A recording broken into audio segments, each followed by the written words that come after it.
Խոյերի մոտ իհարկե բարդ շրջան է մարտը, համենայն դեպս մինչև մարտի 20-ը, որովհետև արեգակը գտնվում է խոյի նախորդող կենդանակերպում։ Իսկ երբ արեգակը գտնվում է ձեր նախորդող կենդանակերպում, այսինքն 1 ամիս առաջ, հատկապես ձեր ծննդյան օրվանից 1 ամիս առաջ, դա իհարկե անբարենպաստ է, որովհետև մարդ չի ստանում այն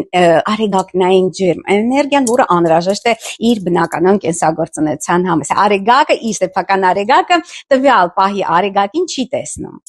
Եվ իհարկե խոյի համար Մարսը, որը Մարսը հենց խոյի ղեկավարն է, նրա իշխանավորն է եւ թագավորը գտնվում է 12-րդ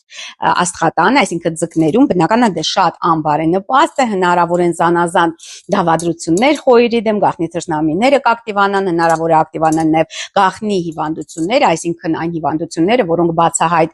ոչ մի կերպ չեք հասկանում թե ինչ է, բայց ունեն ինչ որ գաղտնի փուլ զարգացման։